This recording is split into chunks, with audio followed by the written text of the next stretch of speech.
Listo. Buenos días para todos. Ya nos vamos conectando. Ya en 2 minutos arrancaremos con nuestro live con el neurocientífico David Bueno. Deseando que todos estén tan emocionados como la verdad yo lo estoy. Es un placer tener a alguien de la rama de la educación y de la ciencia como tal, hablándonos del desarrollo del cerebro, de cómo funciona, cuál es nuestro rol como padres, tanto para nuestro cerebro como el de nuestros hijos. Entonces vamos a estar acá en un live muy interactivo con David, escuchando todo lo que él piensa y demás. Dentro del marco vamos primero a que nos dé una breve introducción sobre la neurociencia y la neuroeducación. Después tendremos el tema de por qué es tan importante el juego. Ya David nos hablará sobre errores y tips que como papás podemos influenciar. ¿Cuál es nuestro rol? Sí, sobre protegerlos o como se dice, o ignorarlos, tanto desde la parte del acompañamiento emocional. A veces no se necesita moverse en los extremos, sino también hay unos grises sobre los cuales nos podemos mover. También, si nos da chance, hablaremos de los neuromitos, sobre todo ese de que solamente el 10% se utiliza en el cerebro. Y por último también tendremos a la educación como un tema principal, porque creo que pues si bien no hay que dejarlo solamente al lado del sistema educativo, estaremos nosotros pendientes como padres de todo este tema. Aquí la verdad que a revisar si ya está por acá David.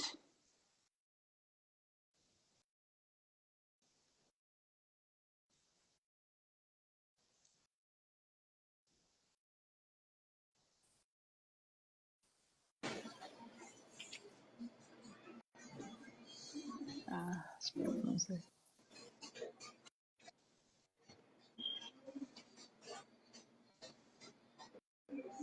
Les doy bienvenida a todos, a Mati Logo, a Erika Contreras. Espera un segundo. ¿Qué le dije? Espérame que estamos mal conectados.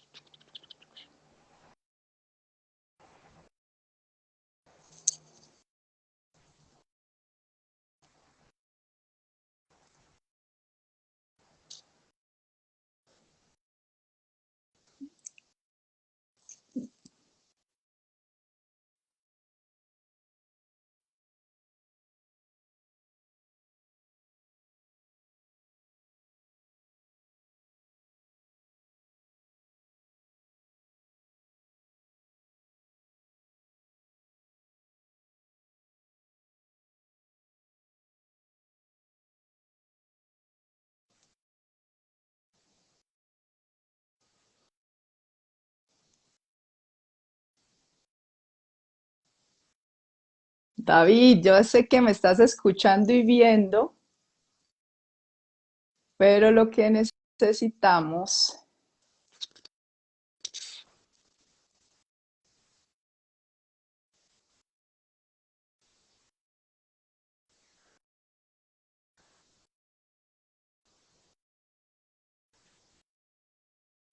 ya sé que me estás viendo, pero no te logro yo conectar. Espérame un segundito, un momentico de paciencia y ya estamos contigo.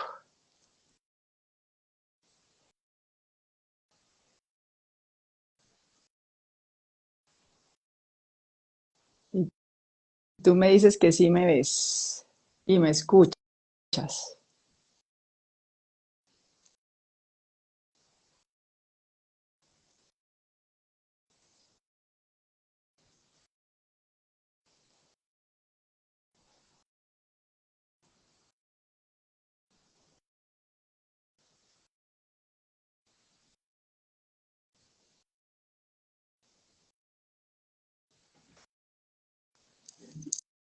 Espérame porque no lo logro conectar. Y él me dice que ya me está viendo.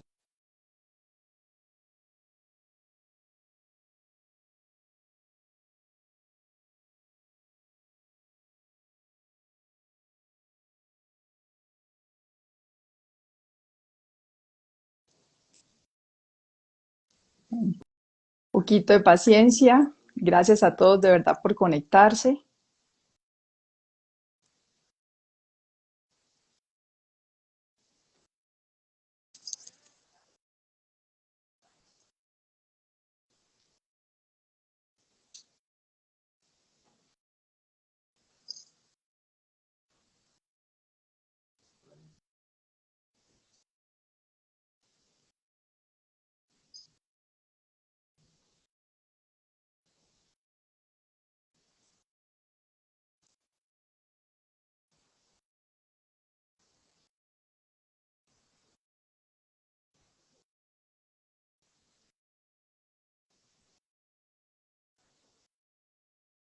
Bueno, mientras logro mirar cómo podemos conectarnos. Claro que sí, Jeff.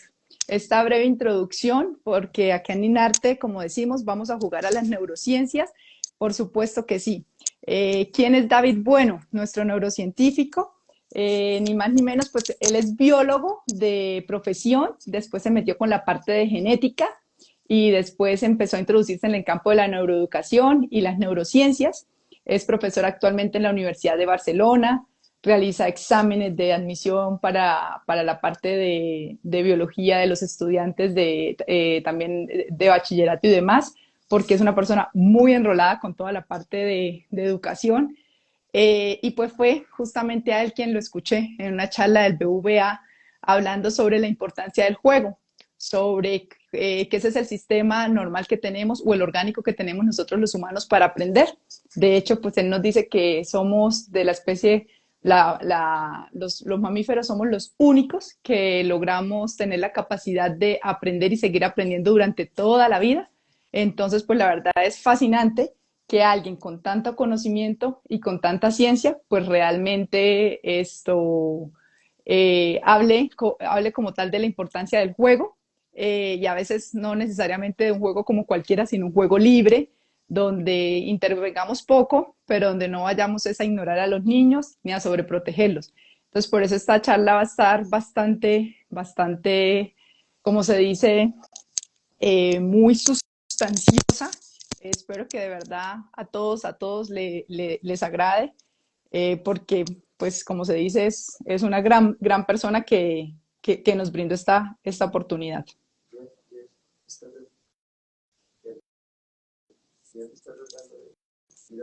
de conectarlo. Gracias, Jeff, por la colaboración con la conexión. Y es que él me dice que, o sea, David sí me está viendo, entonces no sé por cuál lado me estará viendo.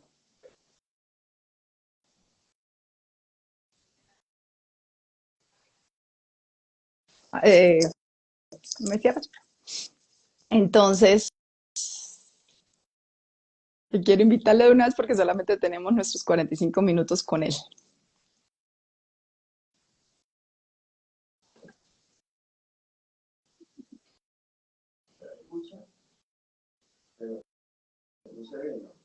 Yo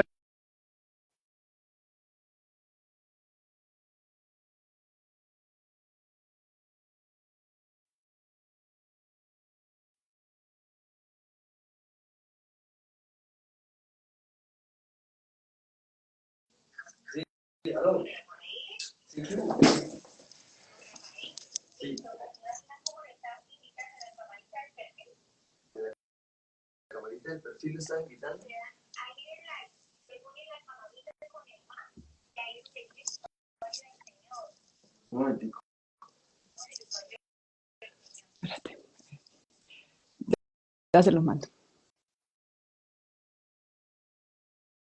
Viendo, vale.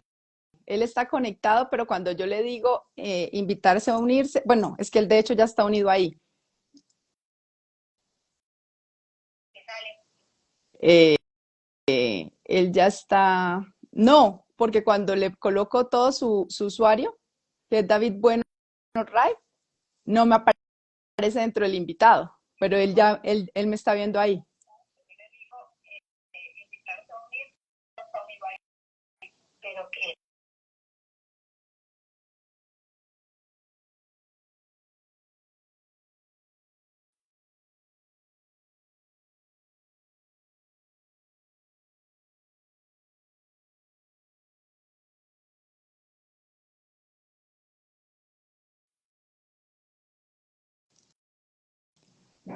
A David. Sí, Bueno, sí, es ese. tú por dónde ya lo encontraste, yo no lo encuentro acá en el listado. Ya, él me conectó. Él me conectó, vale. Listo, ya, se conectó. Perfecto. Listo. ¡Ay! Muy bien. Ya estoy aquí. Sí, Mahoma no va a la montaña va a Mahoma. Mil gracias. Bueno, lo que todos estábamos esperando, de verdad que de parte de Ninarte, me presento, Ana María Barragán. David, te doy infinitas gracias. Eh, para mí es un gustazo, la verdad, todavía me está temblando el corazón mucho porque es como decía ayer mi cuñado, yo me tengo confianza en la propuesta de Ninarte, que es el arte de jugar siendo niños, pero cuando una persona como tú me da el sí, pues la esperanza se me llena de todo corazón. Así que yo ya me quedo callada porque tu tiempo es único y especial para esta invitación. De verdad que les doy muchísimas gracias a todos los que se están conectando. Todos estamos dichosos de poderte escuchar. Eh, Te abro, como se dice, mis puertas. El corazón de Ninarte y de Colombia está contigo. Muchísimas gracias por esta aceptación a jugar. Creo que hablé un poquito de ti, no hablé mucho, pero lo único que te iba a pedir era que te presentaras con tu primer juego o el juego que recuerdas de niño y ya el escenario es para ti y ahí ya te voy haciendo yo las preguntas. Pues mira, me presento. Mi primer juego de niño. No sé si era el primero, pero a mí me encantaba jugar con cochecitos pequeños. Los llevaba por todas partes, en casa, en la montaña, a todas partes llevaba siempre un cochecito, un par de cochecitos para jugar. Pero mi juego preferido era en verano, que iba a casa de mis abuelos, que vivían en un pueblecito, y con los amigos y amigas de allí hacíamos cabañas de madera en el bosque y lo que diré ahora no hace falta que lo hagan los niños y las niñas, pero nos gustaba acumular piñas y tirarnos piñas unos a otros mientras corríamos por el bosque. Bueno, súper, súper. Y arrancamos, no sé si quieres dar alguna otra introducción o arrancamos con nuestras preguntas. No, como introducción solo diría que para mí es un placer estar aquí compartiendo pues este ratito que estaremos con todas y con todos vosotros y que sepáis que cualquier cosa, pues la cátedra de neuroeducación que fundé hace unos años, pues que está abierta también para todas y para todos. Uy, qué emoción, qué emoción. Yo creo que ya acá más de uno vamos a estar ahí. Pues David, yo creo que antes de comenzar con las preguntas y porque tenemos una audiencia donde estamos cuidadores, madres o padres, se alcanza a invitar uno que otro educador, pero pues obviamente acá vamos como al rol de la familia, porque lo que, como yo te comentaba alguna vez, Ninarte empezó tratando de establecer juegos libres, pero nos dimos cuenta que necesitábamos llegar era al cuidador, porque finalmente los niños, su referente es el cuidador. Entonces, aquí un poquitico es que nos des un breve repasito entre cerebro, neurociencia y neuroeducación, como palabras básicas que nos podamos quedar para estar todos como, para contextualizarnos. Mira, yo lo primero que os diría es que dentro del mundo este de la neuroeducación, que es la aplicación de los conocimientos que tenemos en neurociencia al mundo de la educación, entender cómo se construye, cómo se forma el cerebro, cómo todo lo que aprendemos y sobre todo cómo lo aprendemos, con qué estado emocional estamos viviendo, están también configurando nuestro cerebro. Dentro de este mundo de la neuroeducación, hay algunos mitos que no son ciertos. Y aunque ya sé que vamos a hablar de lo que sí es cierto, prefiero empezar por lo que no es cierto.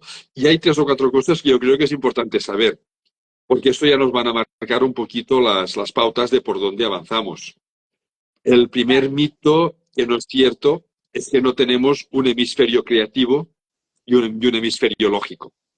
Ambos hemisferios cerebrales lo hacen todo. Sí que hay tareas que hace más un hemisferio que otro, pero ambos están integrados y ambos están colaborando constantemente. Tampoco es cierto que haya estilos de aprendizaje. Eso que a veces se dice que hay niños o niñas que aprenden mejor visualmente y vamos a dárselo todo visual porque así vamos a potenciarles más. No, hay que darlo siempre todo de todas las maneras posibles porque el cerebro funciona a través de todos los sentidos integrados. Y otro de los mitos más habituales es que solo usamos el 10% de nuestro cerebro. No, lo usamos todo. Pasa que no lo usamos todo simultáneamente, sino que según qué tarea estemos haciendo, usamos más unas zonas u otras, unas neuronas u otras, pero en conjunto lo estamos usando todo. Dicho esto, el cerebro tiene zonas que nos permiten razonar, reflexionar, básicamente la corteza prefrontal, la que tenemos aquí delante, justo detrás de nuestra frente, y zonas que se encargan de generar las emociones y las sensaciones de bienestar y recompensa, que son mucho más automáticas y están muy profundas dentro de nuestro cerebro. No son más primitivas unas que otras. A veces se habla del cerebro reptiliano, el cerebro de mamífero, el cerebro humano. No, todo está integrado. Lo que sí sucede es que en el curso de la evolución, nuestro cerebro ha desarrollado mucho más las zonas racionales y reflexivas. Pero razonamos, pero somos sobre todo una especie emocional. Y eso creo que es muy importante tenerlo en cuenta. Estos estados emocionales es cómo establecemos vínculos unos con otros, porque ahí es donde vamos a encontrar las grandes diferencias. No, mejor dicho, creo que todos estamos, nos falta solamente colocarnos la carita de lo que nos acabas de decir, totalmente de sorpresa, David. No hay todavía ni siquiera muchas preguntas, porque por el momento yo creo que todos quedamos impactados con nada más 3 neuromitos que nos acabas de decir.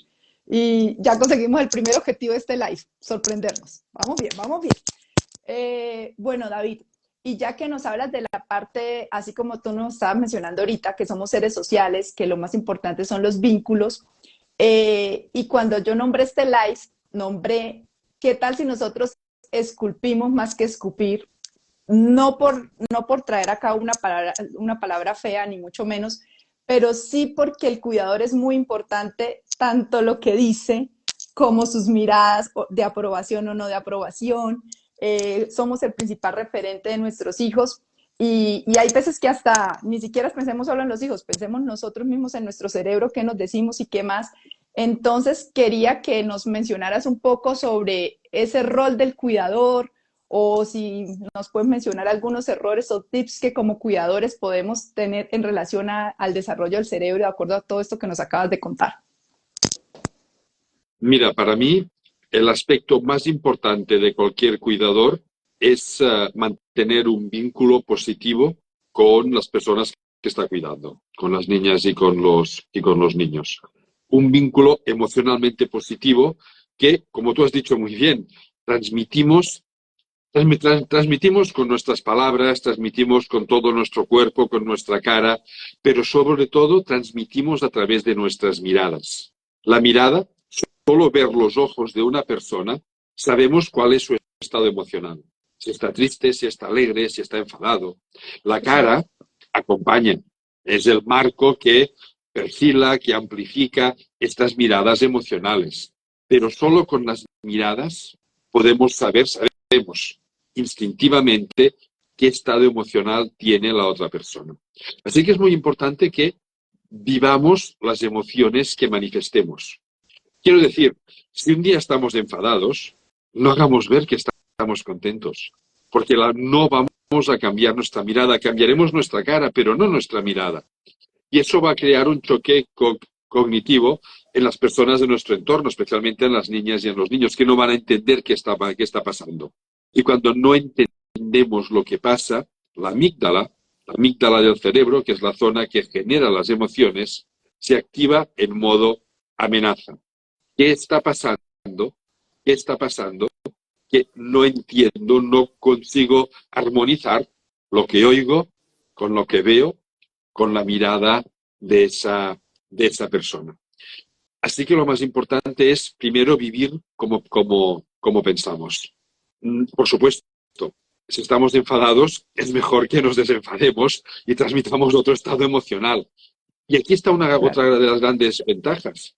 Si cuando yo estoy con las personas a las que estoy cuidando, con mis hijos, con mis hijas, y ese día pues he llegado enfadado a casa por el motivo que sea, por algo del trabajo, por algún compañero, no hay nada más bonito que por el simple hecho de estar en presencia de esas personas a las que quiero, que eso me sirva de motivo de relajación y de que me pase el enfado que lleve.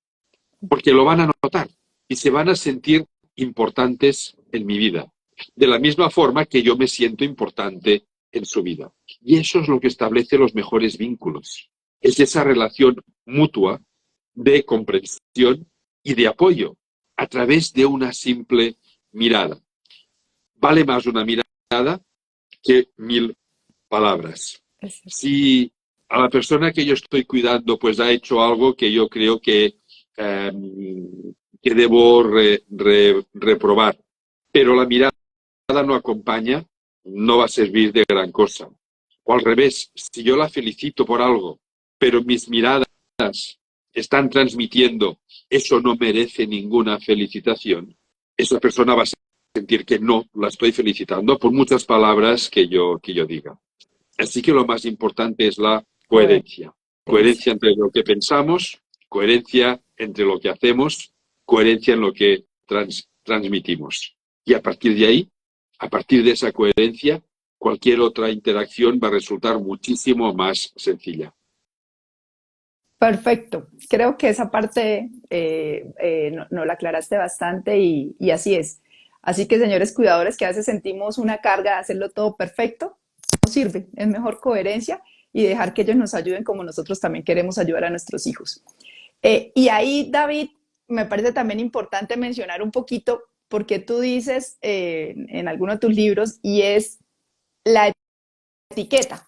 Uno quisiera que a uno no lo etiquetaran porque venimos como unos seres, mejor dicho, que ni para lo bueno ni para lo malo, pero pues obviamente, digamos que por la tendencia del ser humano, etiquetamos. Entonces, dependiendo de esas palabras que decimos, entonces tú nos decías que al final, pues si vamos a etiquetar, pues es mejor tener como palabras que nos vengan bien a la mente, porque en algo leí que tú decías que por lo menos eso de todo lo que quiero me lo propongo y lo puedo hacer, pero a veces es la frustración, pues obviamente me va a decir, venga, no todo lo que yo quiero siempre lo puedo hacer. Entonces, si nos mencionabas un poco sobre esas etiquetas que también va mucho de la relación de cuidador con hijo para poder ir cerrando este tema de los cuidadores. Bueno, las etiquetas es un arma de doble filo. Si yo etiqueto a una persona como capaz de continuar avanzando, ella va a continuar avanzando. Le va a ser mucho más fácil al menos continuar avanzando. Pero si yo la etiqueto como una persona que no va a salir adelante, que algo no le va a salir bien, se lo va a creer. Eso forma parte del llamado efecto Pigmalión. Uh -huh. Básicamente consiste en que aquello que nosotros pensamos, anticipamos de una persona, esa persona lo percibe y termina comportándose de esa manera. Si yo percibo a un hijo, a una hija, a un estudiante mío como incapaz de aprender algo, va a percibir esta sensación mía y esto le va a estar por dentro corroyendo. No le va a permitir continuar avanzando, lo tendrá muchísimo más difícil. Si yo lo que percibo, la etiqueta mental que yo le doy, lo que le transmito, es que, bueno, que va a ser difícil. Sí, es que hay cosas que son difíciles en la vida, que va a necesitar esfuerzo. Claro que sí. En la vida hace falta muchas veces esforzarse para aprender cosas nuevas, para salir adelante, pero que es capaz de afrontar los retos, de afrontar los riesgos y de salir adelante, si esa es la etiqueta que yo le pongo, se lo estoy poniendo mucho más fácil para que realmente asuma retos, acepte riesgos y salga adelante. Bueno, más claro, no lo puede decir David. Gracias, David, por esas palabras. Tranquilos que este live va a quedar subido porque a mí también me tocará tomar el apunte porque si hay algo que nos tenemos que mentalizar y si vamos a poner algún vocabulario nuevo, siempre es bueno aprender, pues que sean estas palabras que hoy nos estás invitando. y es a eso, a que siempre podemos, digamos, ser mejores o al menos progresar de lo que éramos ayer o de lo que somos ahorita en este momento. Eh, bueno, y uno de los temas pues que por el cual empezó Ninarte y que lo quería traer a colación es el juego, porque al principio cuando yo montaba todo lo del juego, sí me iba mucho por la diversión y cuando empecé a leer a David que me dice, es que no juegan por divertirse, juegan por aprender y yo, ay Dios mío, ¿cómo así?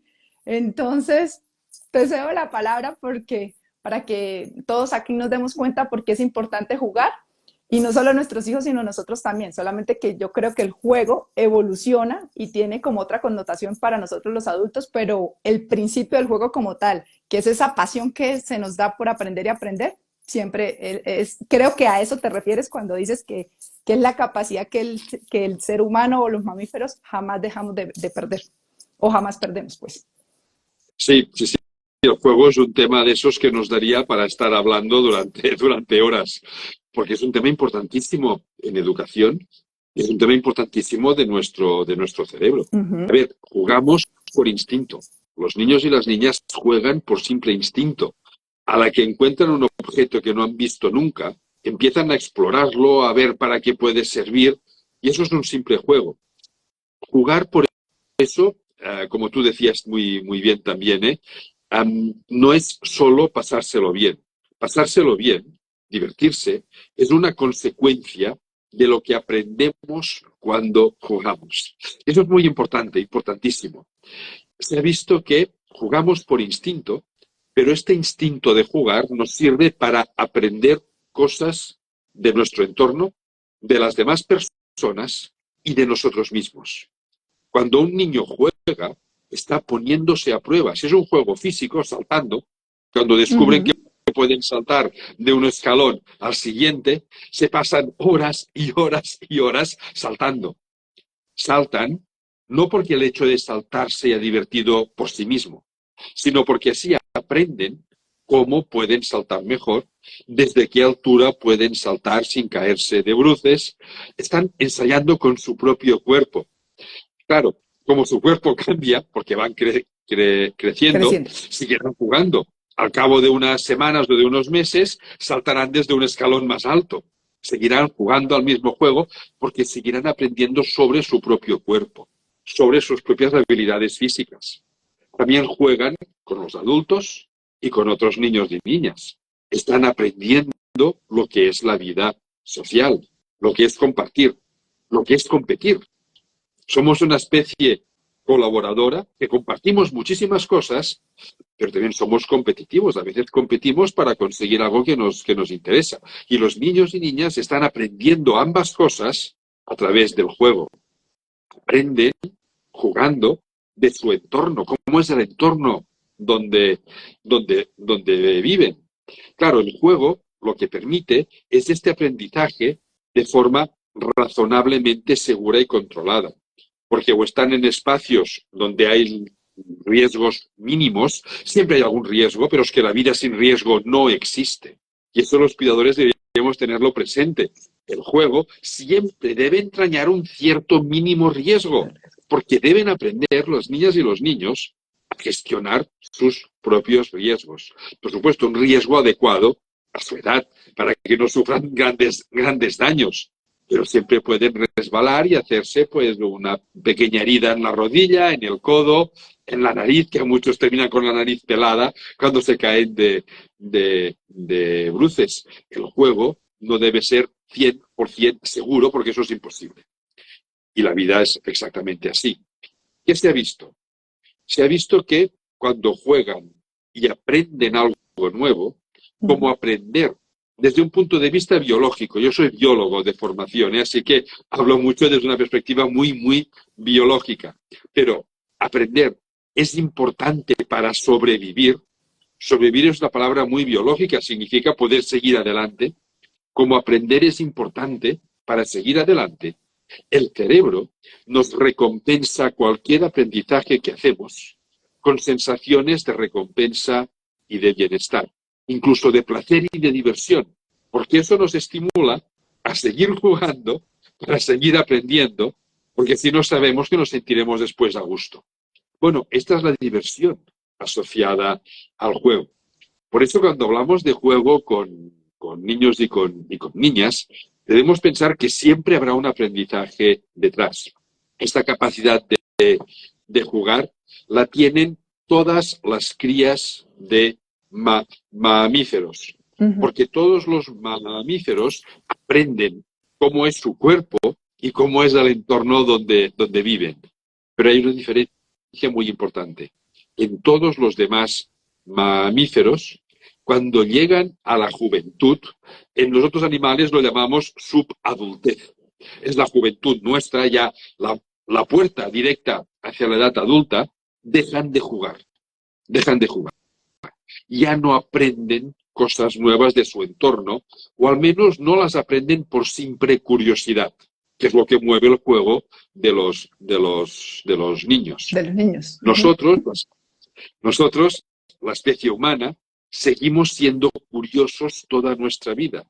Y por eso seguimos jugando toda nuestra vida. El simple hecho de estar ahora aquí conversando, para nuestro cerebro es un simple juego. Estamos ensayando, estamos contándonos cosas, estamos socializando, estamos aprendiendo y espero que nos estemos sintiendo todos un poco a gusto. No. Eso es un juego. Solo un poco no, mucho, muy a gusto. Al menos qué rico. Un poco. Pero eso, claro, esto es un juego, ¿vale? Entonces de aquí viene la gran importancia de mantener la curiosidad, muy especialmente durante la adolescencia. La adolescencia es una época en que por motivos biológicos, fisiológicos, de cambios del cerebro, a veces se pierde un poquito de curiosidad.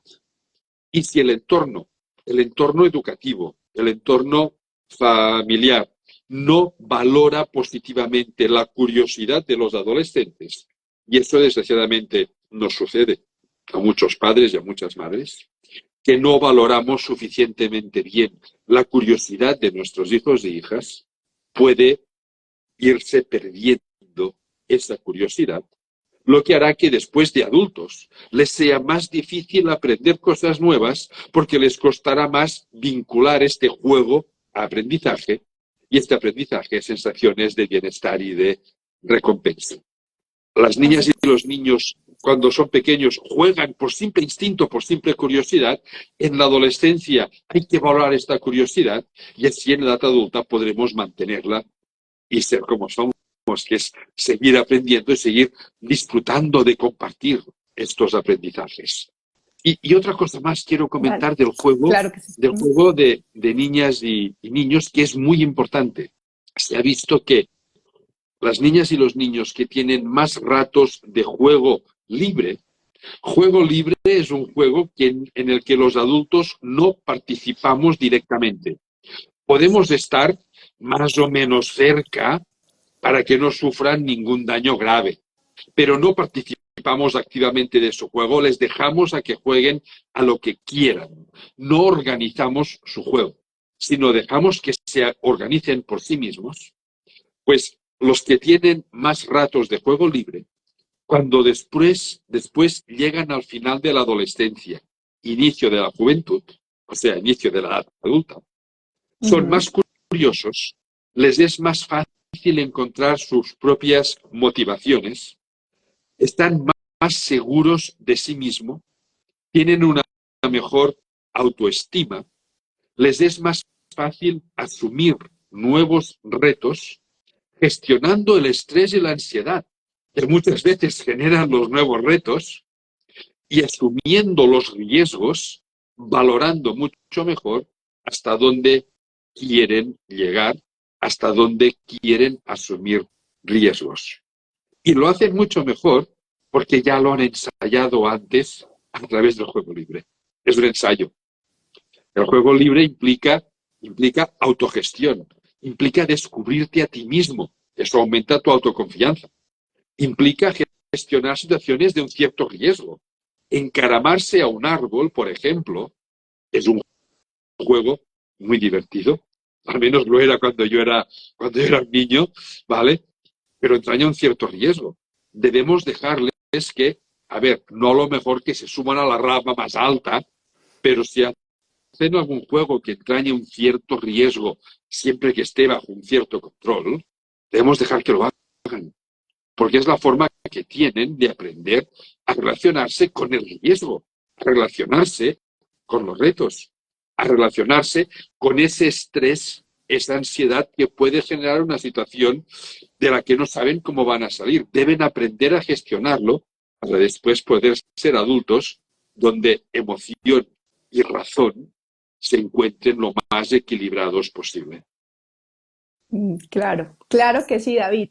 Y fíjate que ahí, cuando tú hablas de riesgos, me imagino que es ese famoso error que uno comete y que pues uno aprende de esos errores, ¿no? Sí, Y nosotros sí, como sí, sí. padres, que tenemos que estar entre no sobreprotegerlos, pero pues tampoco ignorarlos del todo. Porque lo único que se me trata de meter ahorita cuando me hablas del juego libre, que obviamente ese es el que uno espera, aspira y demás, nosotros como padres, se nos está metiendo un poco todo lo de la tecnología, que cuando a veces uno dice, me olvido de mis hijos, no estoy tan encima, pues desafortunadamente en lugar de estar en un campo abierto donde ellos asumirían esos riesgos y aprenderían orgánicamente o biológicamente como tú lo nombras, pues sí la tecnología nos invade de una forma, entonces yo dije, bueno, eso no te lo escribí, pero tomo acá, estamos frente a frente, pues para preguntarte qué opinas un poco al respecto. No nos vamos a ligar mucho del tema porque pues creo que acá vamos a hablar más sobre el cerebro y no nos da tiempo de, pero sí que quería saber tu opinión al respecto. Mira, la tecnología digital tiene muchas ventajas si la sabemos usar correctamente y es un riesgo para los niños y los adolescentes si hay un abuso de redes sociales o de tecnología digital en general. A ver, para empezar, hasta los 6 años de edad no deberían usar tecnología digital como forma de diversión o lo que a veces hacen algunos padres para que no les molesten. No, no, de ninguna de las maneras. Que si tocan un aparato digital no les va a pasar nada, pero no debe ser su juego habitual ni algo que usemos para que estén distraídos. Por un motivo que es biológico. El motivo es que cuando nacemos, tenemos todos los sentidos activos. Hablo de personas que denominamos neurotípicas, donde no hay ninguna diferencia funcional. Por supuesto, si hay un déficit auditivo, un déficit visual, pues habrá algunas diferencias. Pero una persona neurotípica, nacemos con todos los sentidos activos, pero no con la capacidad de integrar los sentidos entre sí para tener una percepción unificada de nuestro entorno. Esto se aprende. Hay una parte del cerebro que se llama zona de integración. El nombre es muy fácil, porque es la zona que integra. Esa zona se encarga de integrar todos los sentidos. Va madurando con la edad, pero sobre todo madura con el uso que le damos. El juego tradicional utiliza todos los sentidos y permite que se integren correctamente. La tecnología digital solo usa 2 sentidos, vista y oído. Los demás no cuentan para nada y por lo tanto no facilita que se integren. Y lo que hace es generar después problemas de aprendizaje, porque el cerebro lo tiene más difícil para integrar todo su entorno. Y en la adolescencia, el gran riesgo, o a partir ya incluso de la preadolescencia, el gran riesgo son las redes sociales. El cerebro de un adolescente está buscando constantemente socializar con sus iguales, con otros adolescentes o con jóvenes, no con adultos como sus cuidadores, sino con jóvenes o con otros adolescentes. Y la tecnología digital da la falsa sensación, y lo remarco, falsa sensación de que estás socializando con muchas personas. A lo mejor estás a través de cualquier red social conectado con centenares o con miles de otras personas, pero estás tú solo en tu habitación. Y lo que el cerebro percibe es que estás tú solo en tu habitación, aunque te creas que estás conectado con mucha gente. Y esa sensación de soledad es nefasta para el cerebro. A veces nos pensamos, hay familias que piensan que tener a su hijo o a su hija adolescente en su habitación es más seguro que no que esté en la calle con otros adolescentes. Y para el cerebro es más seguro que esté en la calle con otros adolescentes. Por supuesto, también debe estar en casa estudiando, haciendo sus tareas y compartiendo ratos con su familia, claro que sí, pero cada día deberían disponer de un rato libre, ese juego libre, pero adaptado a los adolescentes. Media hora es suficiente, pero fuera, compartiendo, charlando, haciendo deporte con otros adolescentes, con otras personas de su edad. Eso es mucho más seguro para el cerebro que no que estén todo el día encerrados en casa con las redes sociales conectadas. Wow, mejor dicho. No, gracias David por la forma como lo tocas, porque ahí sí como se dice, el cerebro sí no se deja engañar. El cerebro sí no se deja engañar. Y pues pasando a otro tema, pues no es otro tema porque es de lo mismo del cerebro, porque es como tú dices, es integrado. Yo sí quiero que me hables un poquito de eso, de si somos de mente fija o mentalidad de crecimiento, no para, una vez más, para etiquetarnos, sino sí para saber cómo estrategias de cómo hablarnos, porque yo sé que hablas de la plasticidad y demás, y que el cerebro siempre puede estar aprendiendo, pero también ahí es necesario a veces reconocer de dónde partimos, porque hay muchas veces que vemos que damos una instrucción, hay gente que coge rápidamente la instrucción y la sabe hacer muy bien, hay otros que sí les va a costar mucho más, entonces pues también hace parte de cómo está funcionando su cerebro en ese momento.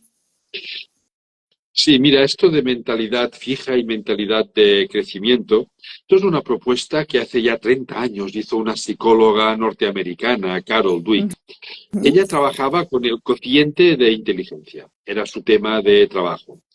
Y haciendo una serie de tests a estudiantes de universidad, vio que hay personas que creen que ya han llegado a su límite, que ya no pueden aprender más, que ya no pueden perfeccionar más sus habilidades o que no pueden desarrollar habilidades o talentos nuevos. Y a esas personas las llamó de mentalidad fija. Y en cambio hay otras personas que piensan, o que pensamos, yo me incluyo en este segundo grupo, que, que sus habilidades, que sus talentos siempre pueden incrementar, que siempre pueden mejorar, que incluso el cociente de inteligencia puede seguir aumentando.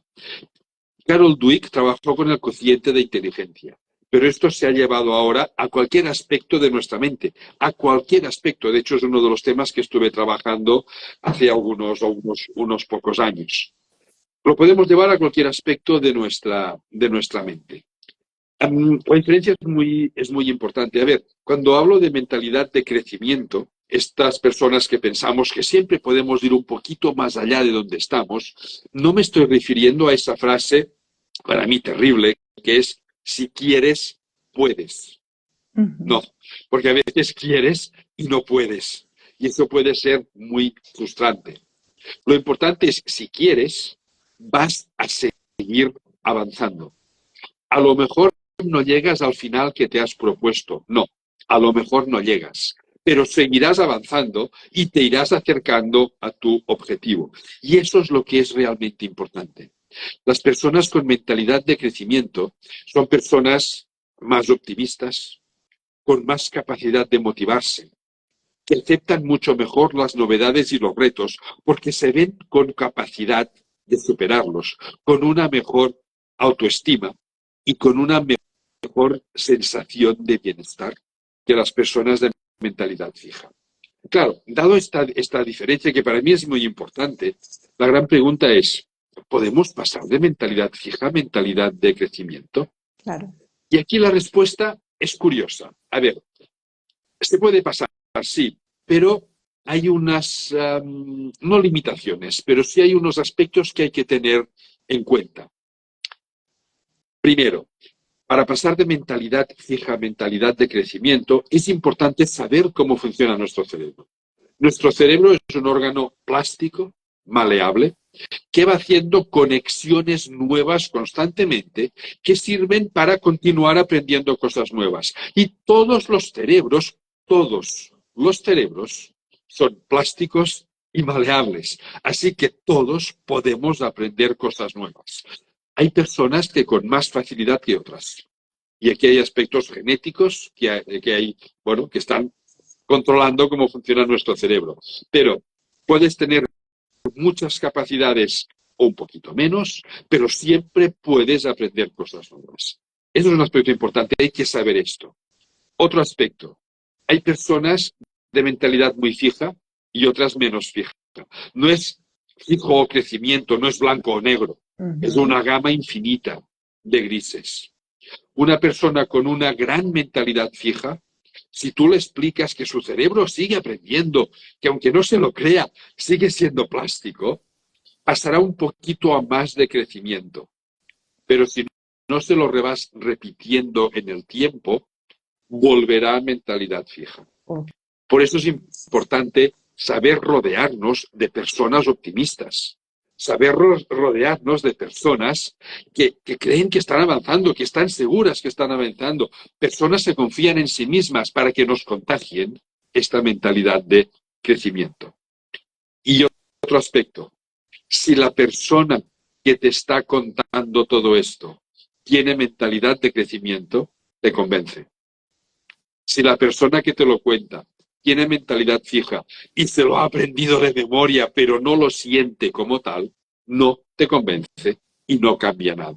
Claro. Así que es muy importante que nos rodeemos de personas a las que admiremos para seguir su camino. Muy, pues súper querido, David, súper querido, porque, pues nada, acá como se dice, estamos en este live con más de 80 personas y demás, y vamos a hacer esta comunidad muy grande, rodeada de gente como tú. Por supuesto que vamos a seguir con esta mentalidad de crecimiento, sabiendo que sí podemos hacer un mundo diferente a través del juego y a través de nuestros niños. De verdad que sí. Tú me regalaste 45 minutos y ya los cumplimos, David. Entonces no quiero de pronto que te vayas sin darnos un mensaje, tanto para no sé si lo puedes clasificar para adultos, para adolescentes y para niños, eh, pues lo que quieras que nos quede a cada uno de nosotros. Y si Mira, tienes más tiempo, pues acá bienvenido porque seguiremos hablando porque jamás nos cansaremos. me sabe mal, ya quedaremos otro día. Más tiempo no tengo porque dentro Yo de lo unos sé, minutos tengo yo una lo sé. reunión a la que no puedo faltar. Pero, mira, es un mensaje que sirve para cualquier edad. Y es, vivamos como queramos vivir nosotros, sintiéndonos a gusto. No busquemos la felicidad, porque la felicidad es efímera y se termina. Busquemos el bienestar, esta sensación de estar razonablemente a gusto con lo que hacemos, razonablemente a gusto siendo como somos. El bienestar permite la frustración, porque es uno de los caminos que nos ayudan a recuperar el bienestar. La felicidad se termina de golpe con la frustración. Y frustraciones tenemos todos en nuestra vida. Así que mi consejo es este, es busquemos una vida en la que nos sintamos a gusto siendo como somos, no fijamos lo que no somos porque eso nos hará sentir a disgusto, sintámonos cómodos y llevemos esa comodidad a nuestro alrededor. Si la llevamos a nuestro alrededor, eso también nos va a beneficiar a todos nosotros. Hay mecanismos cerebrales de imitación a través de neuronas de espejo que lo que nos permiten es precisamente mantener esta sensación de vínculo positivo con las personas con las que nos estamos rodeando. Mil y mil gracias, David. De verdad que toda la comunidad estamos fascinados, como se dice, emocionados y demás. No se preocupen a todos los que están ahí. Ahora yo les dejo toda la parte de contactar a David, de verlo en sus videos y demás, de que aprovechen y también con su libro de Educa tu cerebro y demás, como dice David, para poder vivir esa vida sana. También tiene un libro muy importante de madres de adolescentes, pues el desarrollo del cerebro de los adolescentes. David, a seguir jugando. Recuerda como yo te escribí cuando me aceptaste el live, que el juego estimula, desarrolla y conecta. De verdad que Mil y mil bendiciones. Eh, Acá está tu primera postulante de la neuroeducación, porque sí la haré en la Universidad de Barcelona con tal de volverte a ver.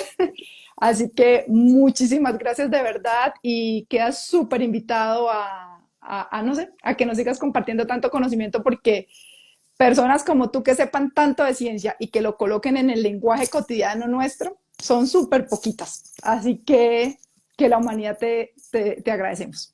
Pues muchísimas gracias y nos vemos en otro live. Claro que sí, acá haré toda una campaña para traerte a Colombia y ahí sí que te enamores más para que puedas seguir jugando esos juegos que jugabas de verano, de primavera, porque acá todo el tiempo es el mismo, entonces acá sí podrás jugar a tus piñas todo el tiempo. Encantado. Saludos. Cuídate mucho. Un abrazo gigante. Bueno, Igualmente. tranquilo, listo. Voy a despedirme acá de las personas que están en el live. Vale, Muchas gracias de verdad. Cuídate mucho. vale. Yo salgo ya. Hasta Tranquilo. luego. No, acá te puedes quedar. Bueno, muchísimas gracias a todos por conectarse. Ahorita les contesto, ya sea por algún post o lo que sea, la información importante de David, la información que compartimos. Vamos a seguir teniendo esta clase de live sobre este tema, tanto del cerebro como de la gestión emocional y demás, porque si nos damos cuenta, es todo hace parte de tanto la parte del conocimiento como la parte, ya no es tanto el conocimiento, sino la sabiduría para establecer esos vínculos sanos, esos vínculos seguros. Como dice David, cuidémonos nosotros, que nosotros con nuestras neuronas espejo influenciamos a los que están alrededor nuestro y por supuesto en nuestros hijos. Así que muchísimas gracias por estar conectados a este live.